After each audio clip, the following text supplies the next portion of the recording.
Learning a new language is always challenging, and when it comes to Chinese, it's among the most difficult languages in the world to learn. On top of that, it's one of the most spoken languages worldwide with 1.3 billion native speakers. In this video, I'll tell you how to learn Chinese faster. 那我们就开始吧。Now, Chinese people are doing business all over the world, and it's creating a huge amount of job opportunities in the market. So at least for the career purposes, you should learn Chinese. Now, many people on the internet are sharing their experiences and learning tips about learning Chinese, and many of them have never been to China. But I have been in China for past 4 years, and I have recently passed 𝗕𝗨𝗦𝗜𝗡𝗦 level 4 test, and now I think I'm experienced enough to share my experience about learning Chinese. Now, I personally don't like to study a lot, but I have created so many study hacks that can help you to learn the language faster. Now, if you're the same kind of person just like me, then I can definitely say that this video will be very helpful to you. I'm going to separate this video into 3 parts: my process of learning Chinese, tips and tricks when learning, and additional resources to learn Chinese from. My process of learning Chinese was a bit random at first. It started when I first came into China in 2018. I went to a language school in the northern part of China for 1 semester, but suddenly I became seriously ill because of the change of the weather.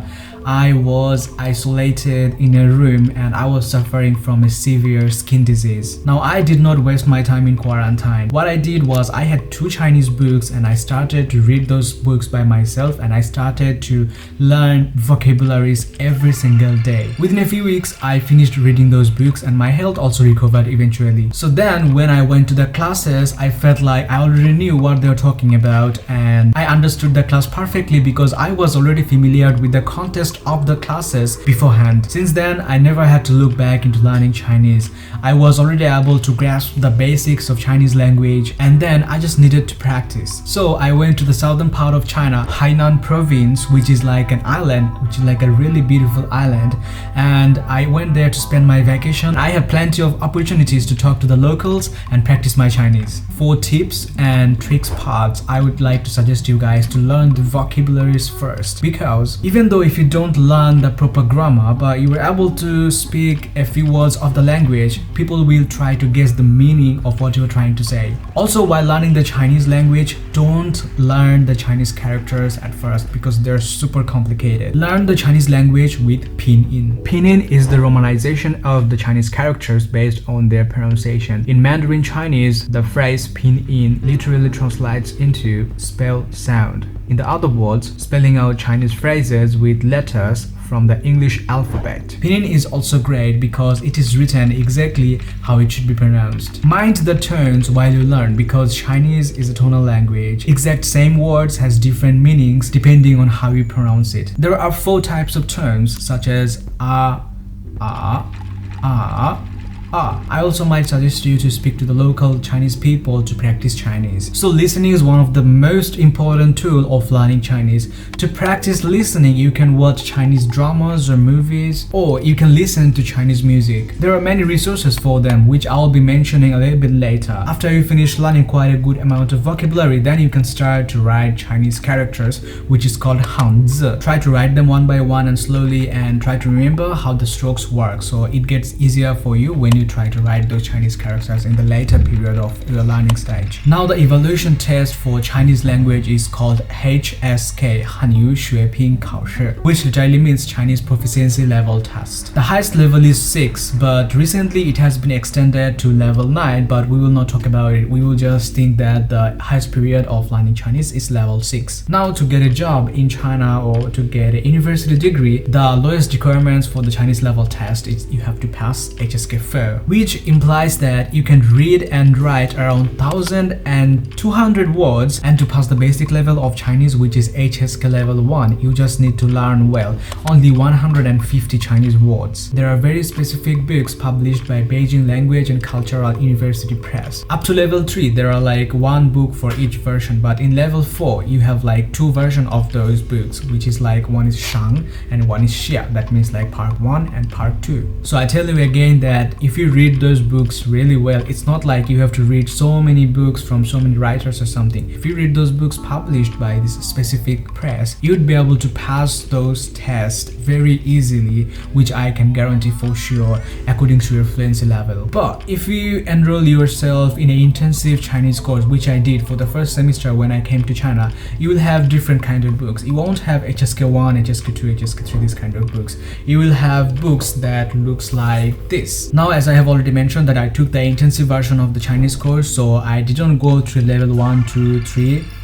I only read these kind of books, and if you learn these books well, it doesn't tell you like which level proficiency you achieve, but you will be able to grasp the basic Chinese grammars and structures. Now let's take a look at one of those standard course level HSK books. Now this is what the front page of standard HSK book level 1 looks like, and this is published by Confucius Institute headquarters, which is called Hanban. Let's take a look at the first chapter of this book. The chapter name is Ni Hao, and which means hello. If we look at the text, first we have the Pinyin version, how to pronounce this word, and then we have the Chinese character, and on the right side over here we can see the English translation of the text. After this conversation, this is a conversation between A and B. This is a conversation between A and B. Among this conversation there are two new words which we can learn, which is Ni and number 2 is Hao. And after the Chinese character in the middle there is the Chinese pronunciation, which is called Pinyin. At the end we have the English meaning of the word. Ni means you, the Hao means good. There is also the same sequence. 对不起, it means I'm sorry, and then they say 没关系, it means not a problem. On the right side there is the English version as usual, then the new words from this contest and the meaning with Pinyin. If we go down here we can find the initials of the Chinese Pinyin and the finals of those Chinese Pinyin. Then we have the tones. Ma, it means like pronunciation of those are quite similar, like the characters M, A, M, A, M, A. All of the characters are quite similar, the English Pinyin, but the meaning changes when you try to pronounce them with different tones. See, the first one means mother, the second one means fibrous crops, and third one means horse, and the last one means just cold. Learning the tones of each Pinyin is very, very, very important. So when you are learning, you must learn the tones of the character. Then there are some exercises with pictures like shirts, ifu, 5, fish. There will be some exercises just like cafe, color, 烤业, and then 火锅. Many names with pictures, so as a beginner you can learn from the pictures just like babies learn a new language. If we just scroll down we have more exercises, classroom expressions. Like if you're a beginner, the classes will focus on making you learn more vocabulary efficient, so they won't go deep into the grammar, but they will just give you a lot of vocabularies to learn from. Then we have the writing part. Writing Chinese character is quite complicated, but those writings have kind of like a way, and those ways are called strokes. If you follow the strokes, it will be very easier for you to learn the Chinese characters. Just like this, this stroke is called shu, pie, dian, na. So from those strokes they have the character example, yi, single component characters. Single component characters means you can just use one of those strokes to write a new character, just like yi, which means one. Just like this, the easiest example of the Chinese character is this. A mountain looks like this, right? Literally it looks like a mountain, and it means a mountain in Chinese. So mountains, first when it was first written as a character, it looked like this, then transformed to the second form, third form, and finally this is the final form, because it looks much more easier. So it means shan, which means mountain. Now I'm going to share with you 2 very effective study hacks. Write down keywords on a small note and hang them on the wall of your reading tables. Now whenever you will get close to the reading table to run some errands, you will automatically have your eyes on those words and you will memorize them automatically, which might look like it will trick your conscious mind. Now second study hack is, while reading Chinese, don't look at the translation part that is already written on your book. Use Google Translator or Pleco to translate the Chinese sentence word by word. Now if you do this regularly, I can guarantee that you will be able to learn those words very easily, and it will be hard for you to forget them because you actually did some research by yourself to translate those words and getting to know the meaning of those words. Resources. The first resource to learn Chinese is from those standardized books. I'll leave some links in the description box where you can download the PDF version of those books. These books alone are able to make you pass the test if you study them. You can use the app called 𝗕𝗨𝗦𝗜𝗡𝗦 as a dictionary. This is very useful if you know how to use it, and the interface is very simple for the beginners. If you draw a picture of the character on the app, or if you try to scan it